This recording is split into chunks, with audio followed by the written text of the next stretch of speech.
아버지 하나님 주셔서 살아주시기를 간절히 원합니다. 하나님 아버지 주님 사랑하고 주님을 하나님마다 주님이 함께하여 주시옵소서.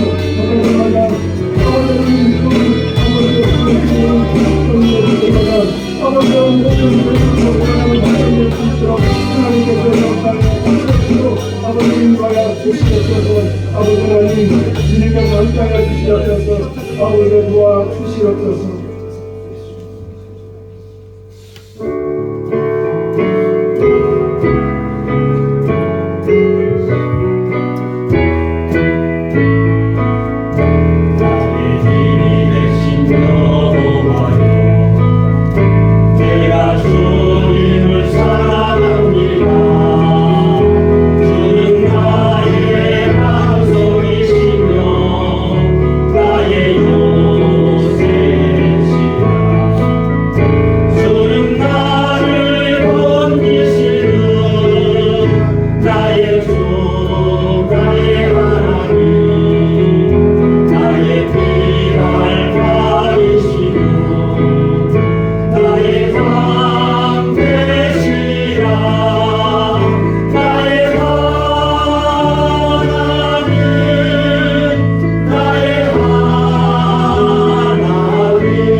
당신이여 은혜로우신 하나님 아버지, 주님의 은혜 가운데 우리를 예배자로 인도하여 주셔서 예배를 드릴 수 있게 하심을 감사드립니다.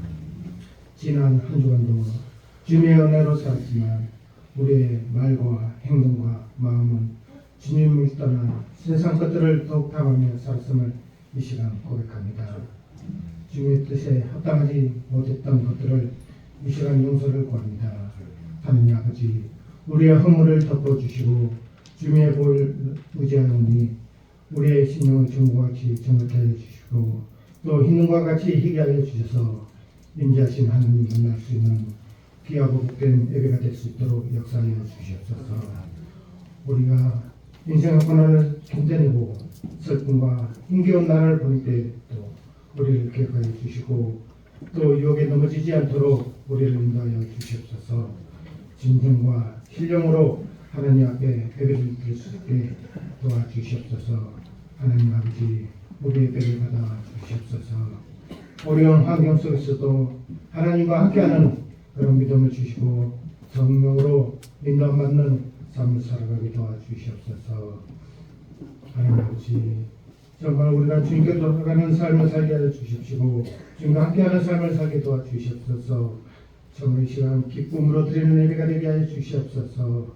하나님 아버지, 우리 삶에 또 우리 각 가정마다 하나님의 복과 은혜가 충만히 임하기를 원합니다. 우리를 사랑해 주시고 우리 삶이 정말 우리가 더욱더 행복해지는 그런 삶을 살게 도와주시옵소서. 성령께서 역사하여 주시고 이끌어 주시옵소서. 이 시간 말씀을 전하시는 우리 이현주 목사님 더욱더 영감을 더하여 주시고 능력과 권능을 주셔서 전하시는 그 말씀이 우리 심령에 감옥한 넘기게 하여 주시옵소서. 정말 이 말씀 갖고 우리가 정말 믿음의 뿌리가 돼서 흔들리지 않게 하여 주시옵시고 우리를 향하여 주님께서 외치는 그 음성을 듣게 하여 주시옵소서. 주님을 따를 수 있는 그런 믿음과 용기와 정말 주님을 의지할 수 있는 삶을 살게 도와주시옵소서. 하나님 아버지 이 시간 각자 정말 우리 심령 가운데 정말 우리 기도를 들어주시고 속히 우리 그 기도가 응답받을 수 있도록 역사하여 주시옵소서. 우리 삶의 고민을 해결하여 주시옵소서. 우리 삶이 평탄케 하여 주시옵소서. 정말 이 시간도 예배를 돕는 봉사자와 교회를 위하여 정말 이끌어가는 봉사자들이 있습니다. 이들을 축복하여 주시옵소서. 정말 하나님의 은혜 가운데 모든 문제가 해결될 수 있도록 정말 역사하여 주시옵소서. 하나님 아버지 근심과 걱정의 평안을 이룬 우리 연약한 믿음 정말 하나님께서 함께해 주시고 이끌어 주시고 도와주시옵소서. 정말 하늘에서 이루어진 것 같이 이 땅에서도 이루어지게 역사해 주시옵소서. 하나님 아버지 우리의 믿음을 더욱더 담대히 하게 하여 주시고 우리가 소망과 믿음으로 기도하게 하여 주시옵소서. 오늘 또 감사드렸고 예수 그리스도의 이름으로 기도합니다. 아멘.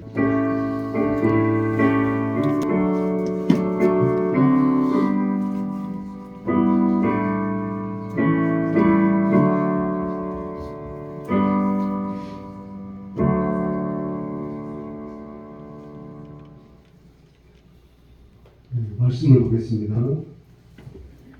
말씀은 마태복음 6장 1절 말씀과 23장 23절부터 28절 말씀, 갈라디아 3장 28절 말씀 다 같이 합독하겠습니다. 사람에게 보이려고 그들 앞에 서서 너희 일을 행하지 않도록 주의하라. 그러하지 아니하면 하늘에 계신 너희 아버지께서 상을 받지 못하느니라. 아이스티처럼 예식하는 소리가 바르세인이여 너희가 박하와 회양과 승치의 시주를 들이되 율법에 더 중한 바 정의와 긍휼과 믿음을 버렸도다. 그러나 이것도 행하고 저것도 버리지 말아야 할지니라. 내게 이르기를 위하여 하루살이를 걸러내고 낙타는 삼키는도다. 화 있을 들려 외식하는 서기관들과 바리새인들이여 잔과 대접에 겉은 깨끗하게 그 안에는 탐욕과 방탕으로 가득하게 한다. 눈먼 바리새인들이여 너는 너를 표시하라. 그리하면 그것도 깨끗하리라. 한 시간이며 몇 시간 서기관들과 바리새인들이여 휘시한 것 같으니 겉으로는 아름답게 보이나 그 안에는 죽은 사람의 뼈와 모든 것이 가득하다. 이와 같이 너희도 겉으로는 사람에게 옳게 보이되 아는 것을 믿으시까 앞으로 가득하다. 너희는 유대인이나 헬라인이나 종이나 자유자나 남자나 여자나 다 그리스도 예수 안에서 하나이니라. 아멘. 오늘은 신앙의 바이러스 두 번째 시간인데요. 예식과 일기의 함정, 유교주의 신앙이라는 말씀을 가지고 오늘 목사님 말씀 나눌 때 많은 은혜 받으시기 바랍니다. 또 한 주도 영적으로 승리하는 24년 가족들 되시기 바랍니다. 감사합니다. 네, 우리 연식 기도할까요? 선능하시고 영원하신 하나님, 교만한 자를 낮추시고 겸손한 자에게 은혜를 베푸시는 줄 믿습니다. 내세울 것 없는 인생, 그런 연약한 인생에게 자비와 평화를 베풀어 주시고 은혜와 사랑을 더입혀 주셔서 얼마나 감사한지 모르겠습니다. 그 은혜에 감사하여 주 앞에 드려진 우리들의 봉헌의 삶과 우리들의 드림이 많은 사람들을 위한 나눔이 될 수 있도록 인도하여 주옵소서. 스스로 의롭다 여기는 교만함을 버리게 하시고 겸손하게 날마다 주님의 자비와 은총을 구하는 우리 인생이게 하옵소서. 하나님, 오늘은 종교개혁주의로 많은 교회가 종교개혁에 대한 의미를 되새기며 교회의 갱신을 위해 고민하고 있습니다. 만물을 새롭게 하시는 주님께 우리 기도합니다. 하나님, 불의한 권력에 저항하고 굳어버린 신앙의 틀을 깨뜨리며 하나님 말씀으로 그 근본으로 본질로 돌아가는 우리 종교개혁자의 모범을 따라 우리 또한 삶 전체를 회개와 그리고 반성과 그리고 개혁의 삶, 그런 교회의 모습으로 우리를 나아갈 수 있도록 인도하여 주옵소서. 모든 교회와 성도들을 성령으로 거룩하게 하시고 진실한 양심과 늘 새로운 마음으로 주를 따르는 우리가 되게 하옵소서. 하나님에 대해 잘못 이해하고 거짓 예배를 드리는 게으른 신앙과 이웃을 혐오하고 미워하는 거짓된 사랑, 나를 중심에 놓고 높은 탑을 쌓으며 사람들을 모아 힘을 과시하려는 불의한 체제를 단호히 거부하는, 그렇게 저항하는 개혁자의 정신을 따를 수 있도록 우리를 이끌어 주옵소서. 이제 이렇게 새로운 신앙운동이 들불처럼 일어나는 조국교회가 되게 하시고 그 길에 부천 열린교회도 함께할 수 있도록 인도하여 주옵소서. 우리의 모든 것 되시는 우리 구 예수 그리스도의 이름으로 기도했습니다. 아멘. 감사합니다. 옆에 있는 지체들과 우리 함께 인사를 나눌까요?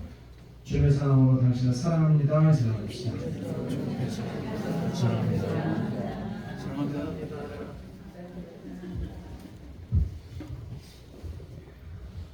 저를 사랑하시죠? 네, 감사합니다. 오늘은 신앙 바이러스 두 번째 시간입니다. 외식과 위계 함정, 유교주의 신앙에 관련된 이야기를 좀 해보겠습니다. 자, 그러면 볼까요?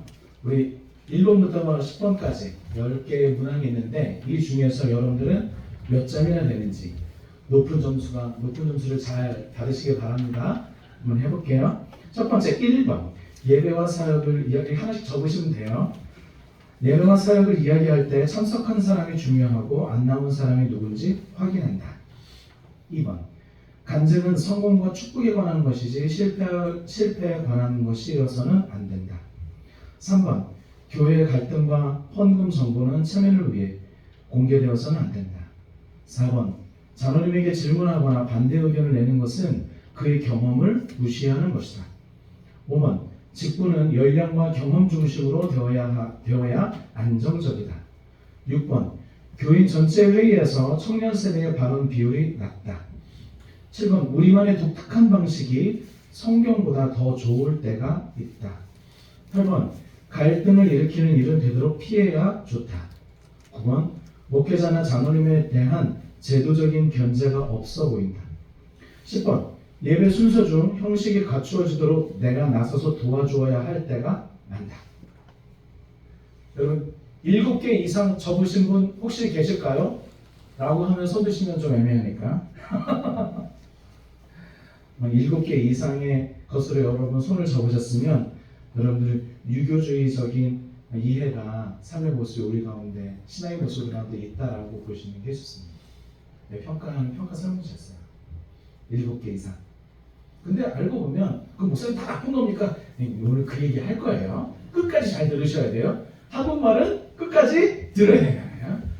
앞에만 쫙 이렇게 듣고 그러시면 안 돼요. 끝까지 들어주셔야 됩니다. 자, 그러면 우리 안에 있는 유교주의, 또 유교적인 면들을 조금 점검해보고 그 다음에 그것들을 좀 피해보자라고 하는 유교주의의 특징이 있어요. 지난주에도 샤머님의 특징, 키워드를 말씀드렸는데 유교주의가 가지고 있는 특징 5개의 키워드가 있습니다. 첫 번째는 예와 격식을 중요하게 여겨요. 유교는 인간관계와 사회질서를 유지하기 위해서 예를 최고의 가치로 두었습니다. 의식, 절차, 격식을 통해 개인을 규율하고 공동체 질서를 지키는 장치로 사용했습니다. 예의가 있어야지. 소위 말하면 네 가지가 없다 이렇게 얘기하잖아요. 예의, 네 가지. 소위 말하면 싸가지가 없다 이렇게 얘기하잖아요. 싸가지가 뭡니까? 예의, 영치. 이 네 가지가 있는 걸 말하는 거예요. 이게 굉장히 유교적인 거예요.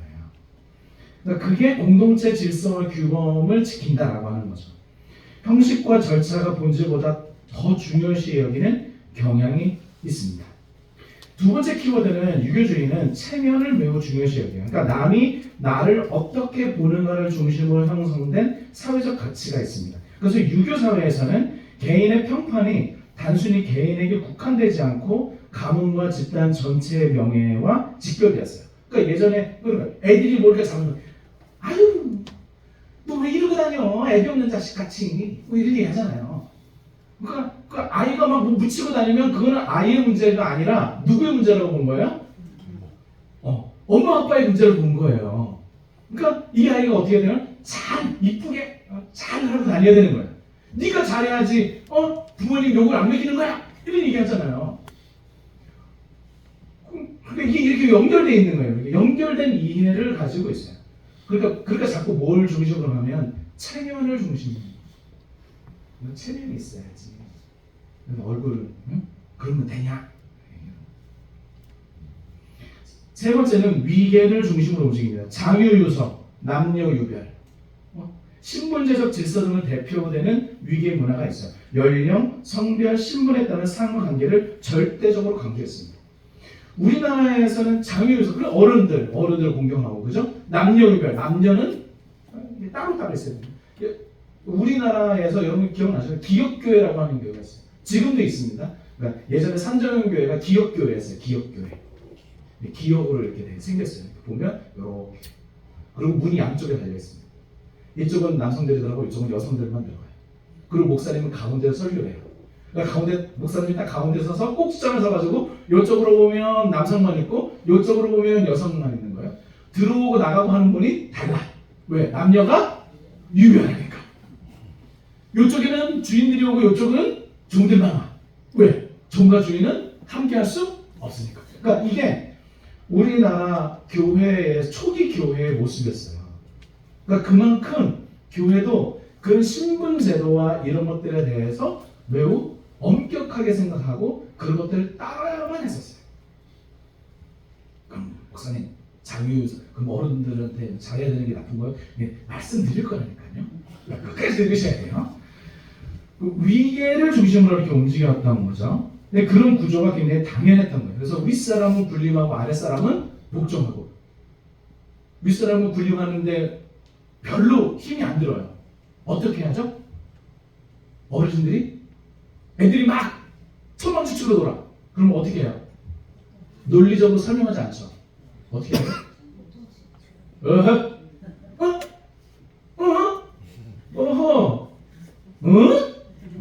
다 조용해진다, 그죠? 그러잖아요. 저기서 하면 이게 무슨 말인지 다 맥락적으로 이해를 해요, 그죠? 여러분들도 딱 이해가 가잖아요. 지금 뭐 하고 있는 거야? 지금 내가 하는 일이 잘못됐다라고 하는 거예요. 네 번째는 뭐냐면 공동체 중심성이에요.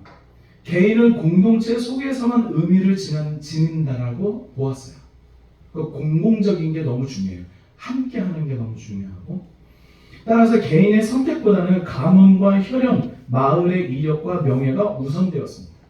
저도 제 기억나요. 저 어렸을 때 이제 시골에 이렇게 내려가면 이제 본지 김해였는데 김해 이렇게 시골에 명절 때 내려가고 그러면 갓 쓰고 계신 분이 계셨어요. 어르신들이 쫙 앉아있어요. 저 누군지도 잘 기억이 안 나요. 아버지가 자 인사드려라, 절해라, 오늘 절하고. 그럼 그분들 다 이렇게 돋보이고 앉아 계셔가지고 네가 막내냐? 뭐 헌주도 아니죠. 뭐예요? 막내냐? 꼴찌란 얘기예요. 형들 말 잘 듣고 네 알겠습니다. 그랬던 거예요. 그때에도 가만히 보면 가문과 혈연, 그 공동체라고 하는 게 매우 중요했습니다. 부모와 조상을 섬기는 행위, 단순한 가족의 윤리를 넘어서서 사회 질서 유지의 핵심이 되었습니다. 그죠? 그래서 몸을 닦는 것, 내가 나를 잘 훈련시키는 건 곧 뭐를 위해서 하는 거예요? 수신제가 치국 평천하. 그죠? 네가 잘 수련을 해서 곧 뭐 해라? 세상을 평화롭게 해라. 나는 내가 혼자 잘 살 건데요. 그게 용납이 안 됐어요. 공동체적으로 모든 게 다 연결되어 있다고 본 거죠. 마지막으로 유교주의 특징 하나가 조화와 안정을 매우 중요하게 해요. 그래서 뭘 중요하게 하냐면 전통, 지금까지 우리 해왔던 거 그대로 하면 매우 안정적이잖아요. 그죠? 근데 그거를 자꾸 바꾸려고는 안 해요. 그래서 유교주의를 갖고 있는 분이 굉장히 보수적인 거예요. 왜? 조화와 안정을 추구하기 때문에. 자꾸 바꾸면 불안하잖아요. 사회적 갈등과 변화를 불안정으로 보았어요. 그래서 안정과 조화를 찾아요. 그게 보수적이고 그게 유교주의의 가장 큰 특징이에요. 그러면 세상은 그러면 보수적인 것만이 아니에요. 진보적인 건 뭐냐? 진보적인 건 자꾸 뭔가를 바꿔보자, 변화해보자, 좀 이렇게도 해보자, 저렇게도 해보자. 이게 진보적인 거고, 보수적인 거는 그러지 말자. 우리 그냥 해본 대로 하자. 우리가 지킬 건 지켜야지. 이렇게 얘기하죠. 근데 교회는 보수와 진보로 그 두 개의 날개로 나눈 거예요. 지켜야 할 성경적 가치는 지켜야 되고 이거 목숨 걸고 지켜야 되는 거예요. 매우 보수적인 거고. 그러나 시대와 상황에 맞게 이 복음을 어떻게 전달해 줄 것인가 라고 하는 것은 다시 또 굉장히 진보적인 거죠. 이 두 가지의 모습이 다 같이 원래 있는 거예요. 어느 한쪽만 있는 게 아니고 지켜야 할 것은 지키고 바꿀 것은 바꾸고. 그런데 유교적인 면이 강하면 자꾸 지킬 것만 이야기해요. 바꿀 것에 대한 이해. 왜냐하면 그렇게 불안정하고 갈등이 일어나면 그 문제가 생기면 좋지 않다라고 생각했어요. 교회가 갈등이 있으면 좋아요, 나빠요? 말씀이 없으시네요. 교회가 갈등이 있으면 좋아요, 나빠요? 갈등이 어떻게 없어요? 이게 너무 이상적으로 생각하는 거예요. 생각해보세요. 여기는 은혜랑 여러분들이랑 갈등이 있겠어요? 없겠어요? 있어요. 네? 말을 안 할 뿐이에요. 말을 안 할 뿐이라고. 그러니까 갈등이 없다라고 너무 확신하니까 그걸 말을 못 하는 거야. 원래는 어떻게 되는 거야? 우리 생각이 서로 다르잖아요. 서로 다른 의견을 이야기도 하고 뭐 그러는 거지. 근데 그게 나쁜 게 아니란 말이죠. 갈등이 있을 수도 있죠. 그래, 그건 의견이 다른 거예요. 의견이 다른 게 나쁜 것은 아니에요. 근데 그거를 한 가지로 다 만들어라고 했어. 그래서 유교적인 전통에서는 항상 저희 교회는요 만장일치를 결정해요. 만장일치가 어디 있어요? 누군가를 때려잡은 거지. 옆에서 저렇게 다른 이야기 하는 친구들을 뭐 한 거예요? 때려잡으니까 어쩔 수 없이 만장일치가 되는 거예요. 그래야 좋은 거라고 생각하는 거죠. 그게 유교적 전통 가운데 있어요. 그러면 우리가 살펴보는 거죠. 그럼 왜 기독교가 이렇게 유교주의와 굉장히 왜 친해졌을까? 첫 번째는 공동체적 덕목을 공유하는 것이 교회랑 비슷해요. 유교가 강조하는 효도, 질서, 책임, 그리고 상호 존중은 우리 교회 안에 있는 신앙의 가르침, 부모를 공경하고 공동체적 질서를 지키고 서로 섬기는 것과 쉽게 연결되어 있죠. 그죠? 그리고 교회 안에서도 어른을 존중하고 목회자를 공경하는 태도 역시 효와 충 이런 개념과 연결되어져 있습니다.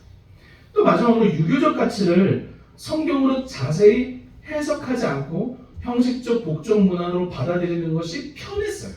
그냥 예전에 어른 말 들어, 그것처럼 목사 말 들어, 편하잖아요. 그렇게 해서 공동체를 지키는 게 괜찮았고 그게 좋은 거라고 과거에 생각한 거야. 그게 교회 안에서도 되게 묘하게 있는 거죠. 그럼 목사님 유교주의가 나쁘다는 걸 좋다는 거예요. 그러니까 끝까지 들으셔야 돼요. 다시 한번 상기시켜드렸어요. 두 번째는 왜 교회와 기독교와 유교주의가 그렇게 친하냐. 두 번째는 형식과 절차를 유교주의는 굉장히 중요하게 여깁니다. 유교에는 제례 있잖아요. 홍동, 백서, 그죠? 절차를 굉장히 중요시 여긴단 말이에요. 그렇게 절차를 중요시 여기는 것과 기독교 예배가 절차를 중요시 여기는 게 굉장히 함께 가는 거죠. 저도 예전과 절차를 중요시 여기는 사람 중에 한 사람입니다. 절차가 있어요. 이게 지금 못하고 제가 오늘도 우리 뭐 예배 중에 뭐 절차가 많이 없는 것 같아요. 아니요. 저는 많이 있고 많은 것들을 어떻게 해야 되는지 고민하는 거죠. 그러니까 그런 것들이 유교주의와 굉장히 친화적이에요. 굉장히 잘 서로가 이해되는 거죠. 또 하나는 형식의 본질을 대체하려고 하고 우리들의 의도를 숨기는 데에 아주 익숙해요. 교회 안에서도 괜찮아요 라고 하는 것과 유교주의가 가지고 있는 그 체면 치대하는 것과 굉장히 비슷해요. 그래서 목사님 신방 오면 상다가 휘어지게 준비해. 애들은 굶어 죽겠는데 지금. 그래서 예전에 저희 어느 한 분이 그런 거예요. 저희 집에는 저는요 어렸을 때 전사님이 오시는 날이 항상 너무 좋았어요. 왜냐하면 한 달에 한 번씩 오시는데 한 달에 한 번씩 오실 때마다 집에서 특식을 먹을 수 있었어요.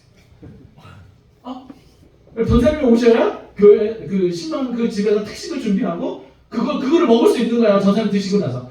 그러면서 전사님이 맛있는 거 다 드시지 않고 가게 해달라고 기도했어요.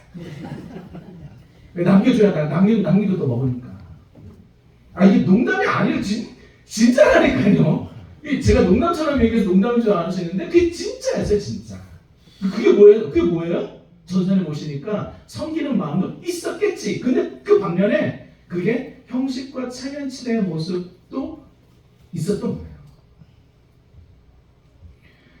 결혼식이나 장례식 그 예배에서도 전통적 재래 형식과 유사한 의례성이 강조됐어요. 이게 우리의 문화 가운데서. 여기 문은 보세요. 장례식이 되면 누가 한 분이 돌아가셨어요.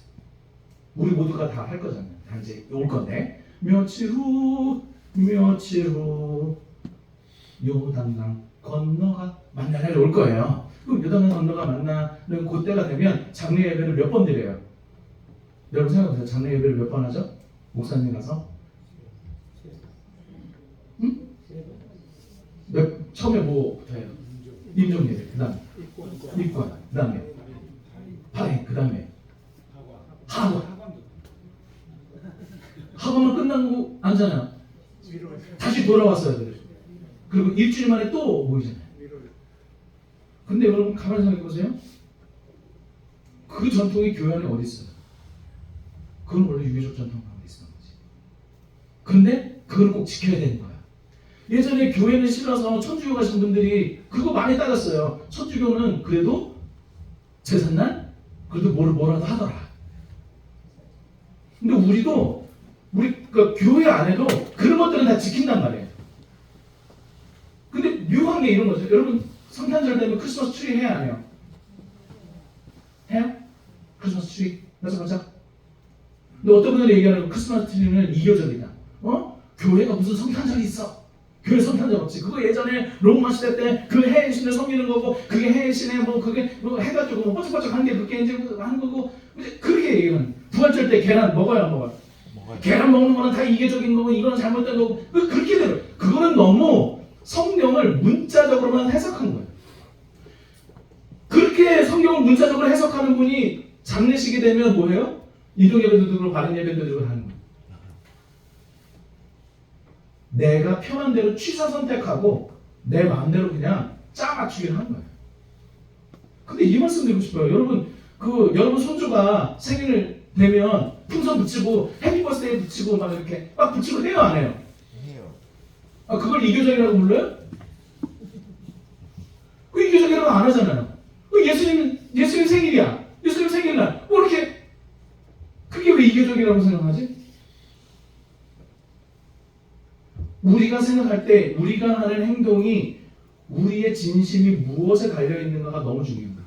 저는 여러분들 아시겠죠? 저는 인용 예배도 드리고 학원 예배도 드리고 돌아와서 또 예배도 드리고 그럴 거예요.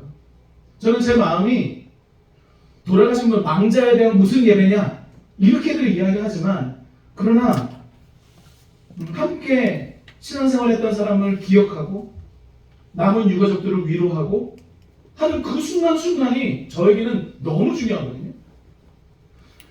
하나님께서 우리들에게 주시는 은혜가 예배를 통해서 전달되어지고 그 놀라운 사랑이 전달되어지는데 그 자리에 정말 사랑하는 이들 슬픔 가운데 있는 이들을 위로하는 이 모든 것이 그거는 이교적인 거니까 잘못된 거야 이렇게 말할 수 있냐? 저는 그렇게 생각하지 않습니다.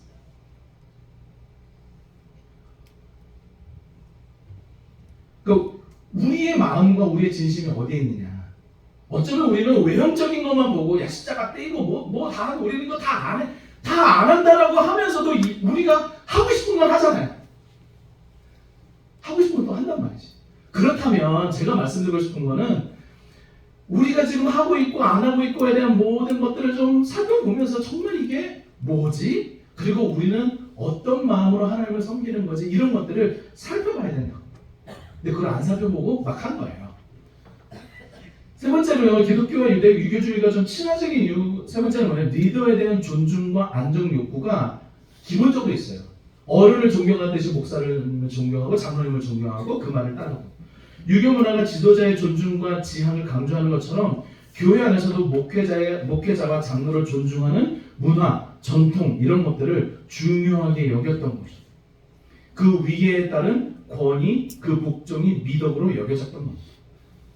그래서 신앙이 변질되기 시작한 거예요. 즉 예와 격식을 중요시 여겼던 유교주의가 교회 안으로 들어오면서 예배가 형식과 순서만 남았어요. 그 가운데 담겨진 의미들을 잘 몰라. 기도와 찬양이 보여주기 위한 행위로 전략했어요. 회심과 교회 규칙의 준수가 그냥 교회 규칙을 지키는 것, 그게 더 중요하게 여겨진 거죠. 여러분 예전에도 그러셨을 거예요. 처음에 예배 시작할 때 여러분 일어나세요? 안 일어나세요? 그거 왜 일어나세요? 네? 성경에서 하나님의 임재 가운데 사람들이 뭐 했어요? 일어났어요. 그래서 맞이했어요. 하나님의 임재를. 손님이 왔어요. 그럼 어떻게 해요? 앉아서 있어요? 왔어? 아니 형 생각해보세요. 아들내미가 다리 쭉 뻗고 쇼파에 누워가지고 아버지 왔어? 그럼 별로잖아요. 그죠? 아버지 왔으면 어떻게 해요? 딱 일어나고 뭐였습니까? 라고 하는 게 당연한 거예요. 일어났어요. 하나님 말씀을 읽을 때 일어났을까요? 안 일어났을까요? 일어났어요. 주의 말씀이 선포되어지는 것을 다 같이 일어나서 그의 말씀을 들었어요. 그만큼 하나님 말씀을 소중하게 여기는 태도였어요. 우리가 안 하잖아요. 그러니까 그렇게 일어났다 앉았다 그거 왜 했지? 그런 의미에서 했던 거예요. 그래서 과거에 보면 목사님과 성가대가 쫙 이렇게 들어올 때 성도들 같이 일어났어요. 그죠? 그 일어남이 그럼 목사님과 성가대가 왜 들어오는 게 무엇에 예표냐면 출애굽 시대를 예표하는 거예요. 물을 건너서 하나님의 임재 가운데 나오는 것을 상징하고 있어요. 왜 우리의 인생이 어때요? 광야길을 걸어 가나안 땅으로 가는 것과 같잖아요. 그 의미들을 예배 가운데 잘 이렇게 심어두셨어요. 여러분 성공회당 가면 성공회당은 딱 물을 들고 들어오면 가장 먼저 보이는 게 있어요. 뭐가 보여요? 안 가보셨구나. 세례단이 보여요. 이게 천주교도 그런데 세례단을 두었어요. 지금 개신교회에서도 감리교단에 이러는 세례단을 딱 들어오는 문 앞에 둬요. 왜요? 우리가 물을 즉 침례를 받음으로 주 앞에 나아가잖아요. 그 의미를 매 주일마다 이 예배당에 들어올 때마다 그분들은 상기하고 기억하려고 그런 것들을 마련해 두는 거예요. 그 의미들이 있어요. 그건 다 무상적인 거지. 아니 그 의미들이 있다. 의미를 가지고 그렇게 하는 거예요. 대림절이 되면 교회들마다 초를 키거든요. 대림절 초. 대림절 초는 누가 키는지 아세요? 여성이 켜요. 왜? 빛 가운데 신 예수 그리스도가 여자로부터 왔기 때문에. 그래서 그 초를 여성이 켜. 남성이 키는 게 아니라. 그러니까 교회에서 원래 제례와 전례에서는 여성이 밀려난 사람이 아니라 여성이 굉장히 중심적이었어요. 근데 그런 이들이 있어. 근데 그게 어느 순간에 뭐만 남은 거예요? 그 마음, 그런 진실된 마음은 사라지고 형식만 남게 되니까 그거를 문제다라고 봤던 거예요. 두 번째는 유교적인 특징이 체면 문화라고 했는데 거기 교회도 그런 거죠. 출석, 헌금, 봉사로 신앙 좋은 사람과 신앙 좋지 않은 사람을 나뉘고 신앙 좋은 사람의 이미지 관리를 합니다. 체면 치레하는 거죠. 그래도 목사인데 매 주일날 헌금을 해야지. 제가 여러 번 말씀드려서 제가 그 사례를 받는 날짜가 정해져 있어요. 날짜가 정해진 드리는 그 헌금의 양이 똑같기 때문에 굳이 안 나눠도 되는데 그걸 또 제 아내는 굳이 또 나눠서 내겠다. 그게 또 신앙의 모습이니 그렇게 해라. 중요한 것은 우리들의 마음이 어디에 있는가라고 하는 거예요. 그가 가지고 있는 외형의 모습이 그가 가지고 있는 신앙의 전부는 아니거든요. 세 번째는 위계와 질서 이런 것들이 중요하다고 했잖아요. 유교주의는. 근데 교회 안에서도 목회자와 직분자간에 무조건 순종을 강요하는 거죠. 청년과 여성의 발언권 없습니다. 여러분 청년들 잘 들으세요. 공동의회 회원은 18세 이상 침례를 받은 자는 공동의회 회원입니다. 맞죠? 그러면 여러분들도 공동의회 회원인 거예요. 회원으로서의 권리와 회원으로서의 책임이 함께 있는 겁니다. 질문이나 의견을 이야기할 수도 있고 그 가운데서 교회를 바르게 해야 할 책임과 권한도 여러분들에게 있는 거예요. 우리 모두가 다 그런 거예요. 근데 그걸 목회자에만 아니면 어떤 특별한 사람에게만 있고 그 사람에게 우리는 그냥 순종하면 간대요. 그럼 좀 이따가 얘기할 거예요. 그럼 목사님 그럼 뭐 얘도 필요 없고 다 필요 없냐? 아니 그게 아니라고. 조금만 기다리세요. 요거 다음에 나오니까. 네 번째는 뭐냐면 공동체 중심성이에요. 개인의 회심보다 교회의 전통과 체면이 더 중요해요. 우리 교회 방식을 진리처럼 절대화하고 문제 제기를 하면 공동체를 해치는 행위로 간주해요. 그러니까 제가 얼마나 공동체를 해쳤겠어요. 와가지고 그거 아닌 것 같은데요? 이렇게 하고 그거 아닌 것 같은데요? 이렇게. 저 어디 교회들 가든 다 그렇게 하니까. 왜냐면 이전에 했던 교회도 그런 거예요. 이전에 했던 교회 목사가 여자 청년들이랑 이렇게 놀아나고 그게 들키고 아무튼 뭐 매달 5천만 원씩 이렇게 교회 갈취해가지고 금괴 사다 놓고 그걸 막 전시해놨어요. 모형실에 금괴 1번 금괴 2번 금괴 막 해갖고 유가증권 사가지고 막 전시해놓고 그랬던 목사가 있거든요. 그 목사가 이제 결국에 문제돼서 나갔어요. 이제 그 교회를 이제 도와주러 간 거죠. 갔더니 이거는 이렇게 하고 저렇게 이렇게 하면 좋겠습니다. 목사님, 우리 그렇게 안 했는데요? 아니 그러면 그렇게 안 하겠다는 얘기는 그러면 그 예전에 그 사당하고 그 목사가 얘기해 준 대로 그렇게 갈 거냐고. 아직도 예전에 저는 그렇게 안 배운 그 가르친 사람 그 사람 그 뜻대로 그냥 아직도 그렇게 갈 거냐고. 좀 생각을 해보셔야 돼요. 이게 맞나 틀리나. 응? 여러분 베레아 출신 사람이 뭐였다고요? 신사적이었어요. 베레아 사람들 그러면 사도 바울이 이야기했대요. 베레아 사람들이 더 신사적이어서 내가 말씀을 전하는 후에 그 말씀이 진짜 그런가 하여 성경을 참고하니라. 더 공부해본 거예요. 그 말이 맞나? 정말 저분이 얘기하는 게 맞나? 그리고 공부한 거예요. 그런데 어느 순간에는 그런 공부를 하는 게 아니라 그냥 당신 말 그 말이 맞는 것 같네. 그냥 무조건 따라가고 있는 거야. 상고해봤어야지 그 말이 맞는지. 그 말에 이제 문제 생기면 그 말에 안 따라가면 자꾸 공동체를 해치는 사람은 안 되니까. 그래서 교회에서 질문을 잘 못해요. 질문하면 신천지로 몰려요.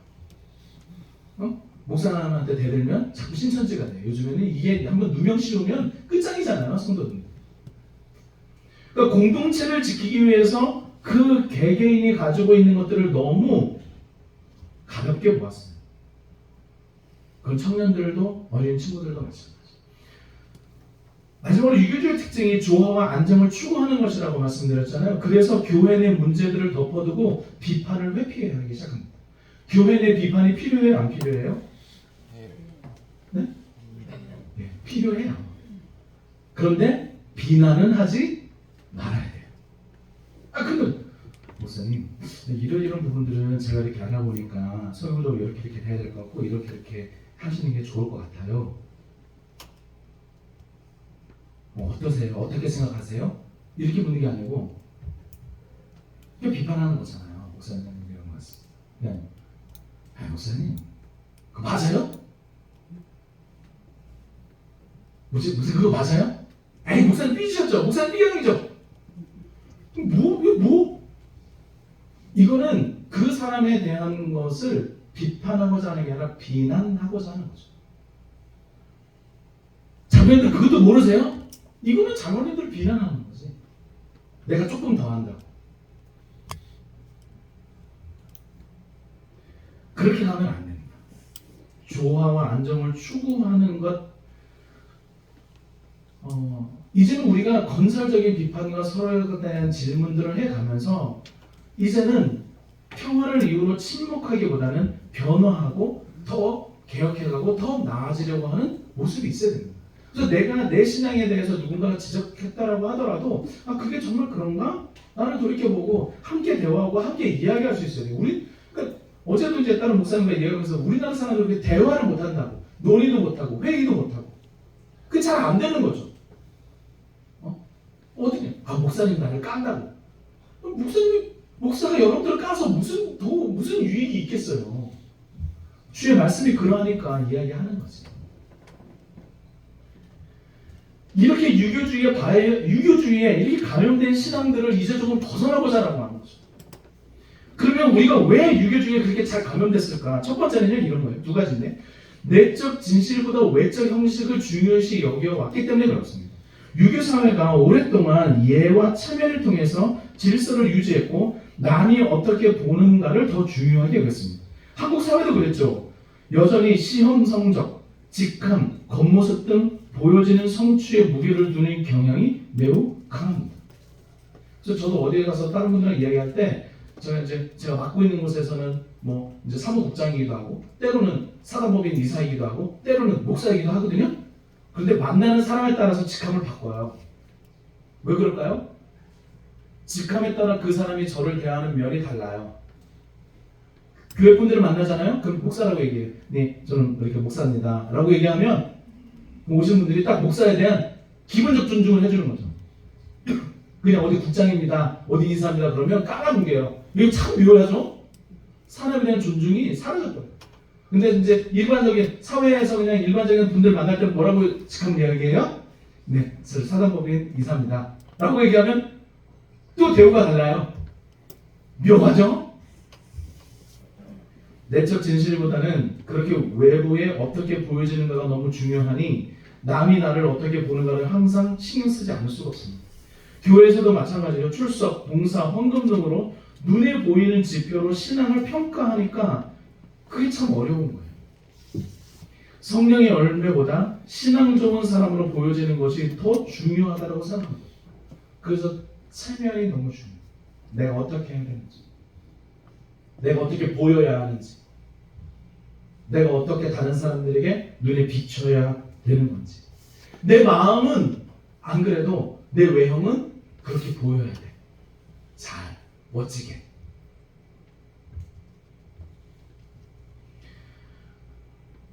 그 마음과 그 외적인 게 다른 사람들이 의외로 많아요, 교회에. 특히 목사님들 주변에. 목사님들끼리 하는 얘기가 있어요. 목사님 너무 좋아요. 이런 분들이 뒤통수 때릴 때가 되게 많아요. 그래서 걱정입니다. 우리 운영하고 목사님 우리랑 같이 했으면 좋겠어요. 막 얘기하고 막 그러는데 이 친구들이 언젠가내 뒤통수를 치는 거야. 집에 가서 어디 딴 이야기 하는 거 아니야? 그러시면 안 됩니다. 자연스러운 거는 이 친구들은 겉과 속이 똑같아요. 별로 뭐 불편하면 얘기해요. 목사님 그거 왜 그렇게 하세요? 뭐 물어보고 그러면 또 얘기해. 그렇구나. 겉과 속이 별로 다르지 않아요. 그래서 도리어 좋아요. 때로는 그렇게 질문하고 받아주고 그냥 그렇게 하면서 그냥 문제가 풀어가면 되잖아요. 앞에서는 목사님 이번 주 설교 너무 좋았어요. 뒤로는 다른 사람들 가서 오늘 목사님 날 너무 까더라. 얼마나 까여야 그렇지 않다고요. 그러니까 겉과 속이 그렇게 다르시면 안 돼요. 그 교회 안에 마음은 다 망가졌는데 겉으로는 괜찮은 척. 그러지 않았으면 좋겠어요. 하나님 앞에 나오는데 여기 여러분 보세요. 옆에 있는 분들. 자, 한번 보시고 자, 사랑합니다 한번 해주세요.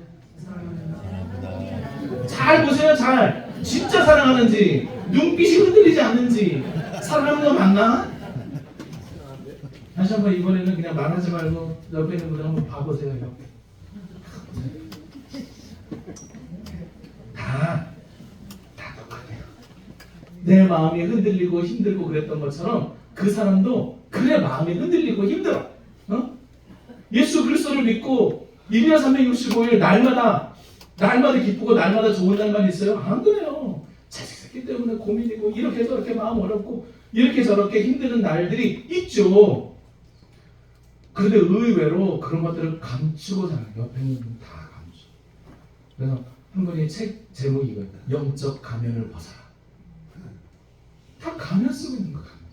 교회 안에 의외로 많아요. 오히려 바깥에 있는 분들이 오히려 더 솔직해. 바깥에 있는 분은 뭐래? 띠링. 누구? 친구 나와. 어디 보자. 쏘자는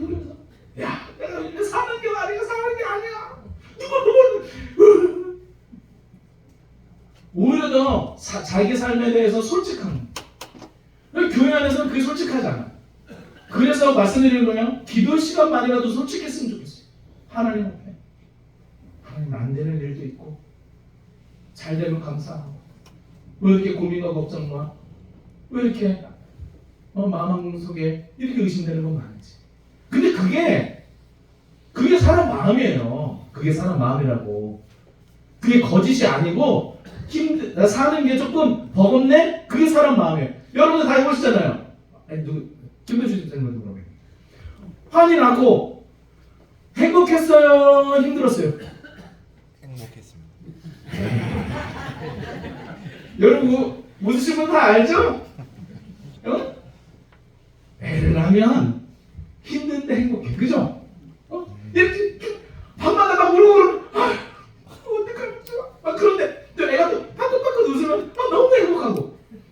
그 양가 감정이 이 두 가지 감정이 다 있는 거예요. 그죠? 그 두 가지 감정이 다 있다라고 해서 그 사람을 잘못했다라고 해요. 아유 힘들다 그러면 에이 엄마가 뭐가 힘드나 그렇게 얘기하지 않잖아요. 엄마니까 힘들지. 그냥 또 행복하지.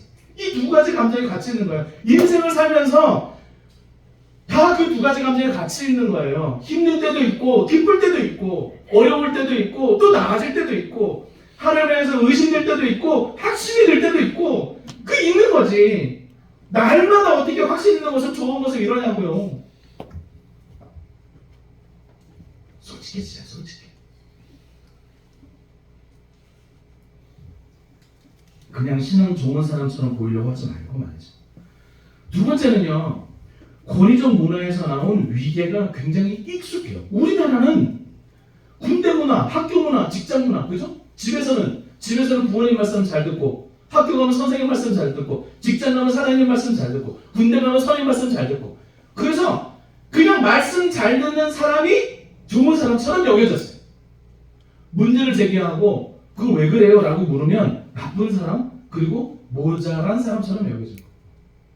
그 관료적인 위계 질서가 우리 사회에는 굉장히 익숙해요. 우리 특히 언어 제가 볼 때는 제가 너무 공부하고 더 시간 있으면 더 많이 공부하고 싶은데 우리나라는 언어가 그래요. 언어가 형, 누나 이렇게 되잖아요. 언니, 동생 이런 문화가 있어요. 그 말 자체가 뭘 나눠버린 거예요? 나이에 따라 위아래를 나눠버린 거예요.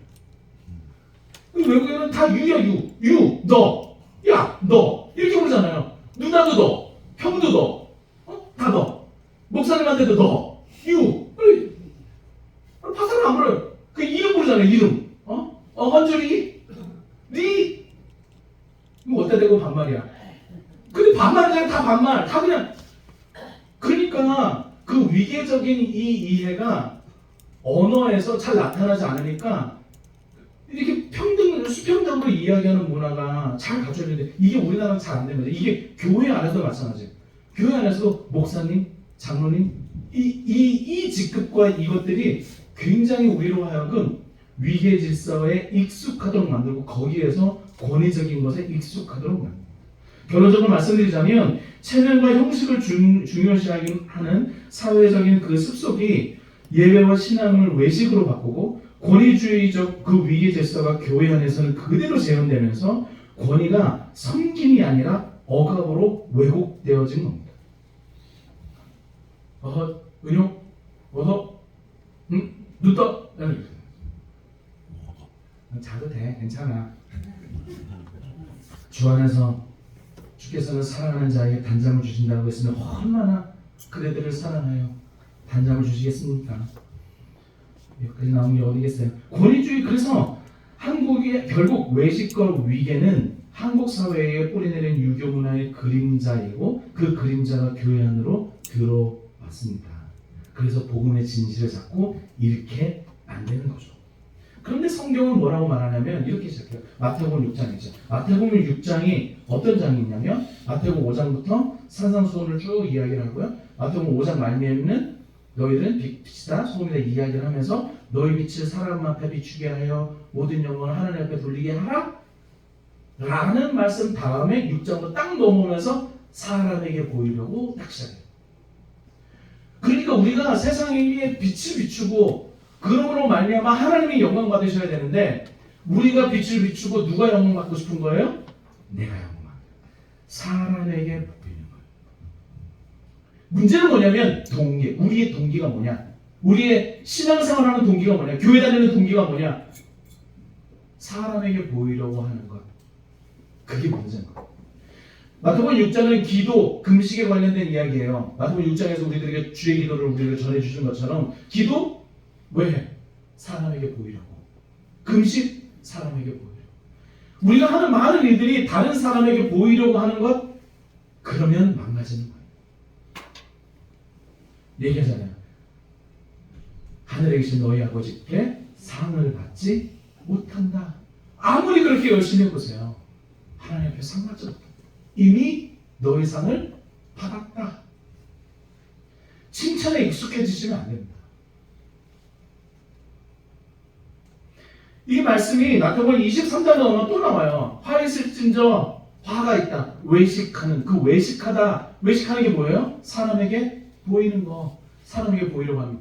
화 있을진저라고 하는 이 말이 너희를 저주하는 이 말과는 좀 달라요. 이게 그런 의미도 있긴 하지만 사실 어떤 의미로 하냐면 이게 우라고 하는 단어를 썼는데 우라고 하는 단어가 무슨 단어냐면 그 장례식, 너무 장식 얘기 많이 하네. 장례식에서 우리나라는 뭐해요? 아이고 아이고 하잖아요. 사람 떠나면 아이고 슬퍼서 아이고 아이고 하는 게 우라는 거예요. 사람 죽었을 때 하는 말. 그 화있을 진짜 이게 아이고 죽은 사람 앞에 두고 하는 그 이게 탄식이에요. 그 탄식하는 거죠. 뭐라고 탄식하냐면 너희들이 11조는 드린 외형적으로 잘하고 있어. 그런데 율법에 더 중한 바 정의와 긍휼과 믿음은 버렸도다. 너희 마음은 정의를 따르지 않고 긍휼하지 않고 믿음은 없는 거예요. 우리가 그 진실이 없는 거예요. 누구에게? 서기관과 바리새인들에게. 근데 지금 우리들에게도 그럴 수 있어요. 형식만 남고 체면만 남고 외형만 남았는데 진짜 사랑하나? 진짜 서로 섬기는 건가? 진짜 서로를 존중하는 건가?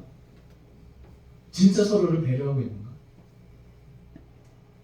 그러면서 이렇게 말씀하세요. 그 다음 그러나 이것도 행하고 저것도 버리지 말아야지. 제가 이렇게 얘기하면 또 그런 거죠. 목사님 뭐 지난주에 기복신앙 얘기하고 뭐 이번 주에 유교제 얘기하고 그럼 우리 그러면 뭐 이제 이제 복달라는 기도 안 해야 되겠네? 그런 말이 아니고 복을 주셔야지. 하나님께 복을 받아 누려야 될 거 아니겠어요? 그런 기도도 필요해. 그래서 얘기하잖아. 이것도 행하고 저것도 버리지 말아라. 목욕물 버리려다가 아이까지 다 버리면 어떡하냐고. 제가 교회개혁한다는 교회들 가서 있어봤어요. 교회개혁한다는 교회 가니까 목사하기를 너무 우습게 하고 말씀 전하는 것 사람 너무 우습게 하고 그리고 함께 모여서 예배하는 것도 너무 우습게 하고 주일은 아침인데 삐릭 전체 카톡방에 삐릭 올라오는 거예요. 동영하다가 쫙 펼쳐 거기에서 사진 찍었어요. 목사님 오늘 이 주일날 저는 강릉 경포대 앞바다에서 예배를 드립니다. 하나님은 어디에나 다 계시니 저는 여기서 예배드리고 여기에서 살아계신 하나님 이 푸른 바다 가운데 있는 하나님을 나는 경험하고 또 기도하고 그리고 돌아가겠습니다. 그냥 강릉 여행 간 거지. 왜 그거를 그런 방식으로 회유하고 그런 방식으로 이야기하냐. 그럼 또 이렇게 얘기하면 그 목사님이 아무래도 가지 말고 주일날 그냥 땀만 나가고 가서 예배드리라는 얘기구만. 그런 얘기가 아니고 이것도 행하고 저것도 버리지 말아야 된다고. 그 경계선상에 가는 것, 그 경계를 너무나 당연하게 그렇게 표현하는 것은 저는 좋지 않다고 생각해요. 그리고 얘기에 돌아와가지고 주일에 여기 모여서 예배드리는 거 그건 이제 그건 다 옛날 얘기고 이제 우리는 이제 개혁하는 거잖아. 다 이제 각자 자리에서 알아서 예배드리고 다 그러는 거야. 그럼 공동체는 누가 지키나? 소는 누가 키워요? 여러분 교회 함께 모여서 하는 이 공동체를 사랑하고 이 공동체를 여러분 지켜야 되는 마음이 있다고 한다면 그 공동체에 대한 교회에 대한 여러분들의 마음이 어때야 되겠니? 그러고 나서는 다 일은 다른 사람들한테 시켜. 저 사람들한테. 그러면 신앙은 이 두 가지가 함께 가는 거예요. 자유롭기도 하지만 그러나 그럼에도 불구하고 하나님 앞에서 교회를 지켜나가고 그 가운데 있는 것들도 또 지켜나가고 하는 거예요. 우리의 마음속 의도가 뭐냐고. 의도가 정말 강릉 경포대에서 예배드리려고 간 거냐고. 좀 묻고 싶어요. 따져 묻고 싶어요. 어떻게 그렇게 당당하게. 죄송하지만 그런 분들이 교회 헌금 잘 안 해요.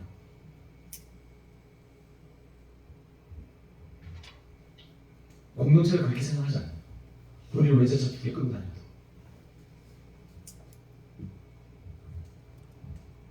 답답한 건 그거를 개혁이라고 얘기하는 개혁이다. 그렇게 하는 게 개혁이다. 저는 그렇게 할 거면 개혁이 안 해야 된다. 제가 그래서 가서 얘기했어요. 예전에 건강한 작은 교회에 거기 세미나 가서 제가 했던 얘기 보면 뭔지 아세요? 건강한 작은 교회 연합을 다 버리자. 무지하게 혼났어요. 끌려가가지고 장로님들 와가지고 막 항의하고. 여러분들이 지금까지 생각한 건강한 게 건강한 거 맞냐? 왜 우리가 작은 교회는 다 건강한 거냐? 왜 우리가 자금을 추구하는 거냐? 이런 것에 대한 이해는 전혀 없고 그저 그냥 자금은 건강하고 다 괜찮은 걸로 생각하고 있는 거지. 그게 문제였던 거예요. 외식, 겉형식만 나는 거. 진짜 마음은 하나님 앞에는 없는데 형식만 나는. 그래서 얘기해요. 겉은 깨끗이 하되 그 안에는 탐욕과 방탕으로 가득하다. 내가 탐욕스럽고 방탕하고 내 마음대로 살고 싶은 거를 이게 굉장히 나이스한 신앙처럼 포장해가지고 그러시면 안 됩니다. 여러분, 그래서 하나님 말씀 한번 해요. 눈먼 바리새인이야. 먼저 안을 깨끗하게 하라. 그래야 하면 겉도 깨끗하리라. 겉과 속이 같다는 거예요. 겉으로는 아름답게 보이나 그 안에는 모든 더러운 것이 가득하다. 겉으로는 사람에게 옳게 보이지만 안으로는 외식과 불법이 가득한 인생이 되어서는 안 되겠죠. 좀 그러지 말자라고 하는 거예요. 한 말씀 드릴 겁니다. 우리 안에 또 하나가 있는데 그런 체면칠의 그런 외식을 넘어서서 또 하나가 너무 위계를 따져. 위아래 남자 여자. 너희는 유대인이나 헬라인이나 종이나 자유인이나 남자나 여자나 다 그리스도 예수 안에서 하나입니다.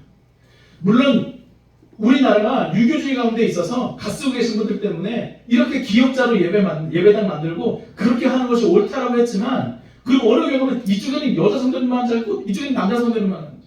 들어올 때는 손 꼭 붙잡고 예배당 들어와. 예배당 들어와서는 서로 따로 들어가잖아요. 오늘 두 분, 이재원 시장님 두 분 같이 앉으시니까 얼마나 보기 좋아요. 좀 짝꿍이랑 같이 앉으세요. 떨어져 계시지 말고. 그리고 짝꿍이랑 좀 손만 잡고 좀 같이 다니세요. 얼마나 보기 좋아. 그죠? 손 한번 잡아주세요. 다 우리가 예수 안에서 하나잖아요. 하나.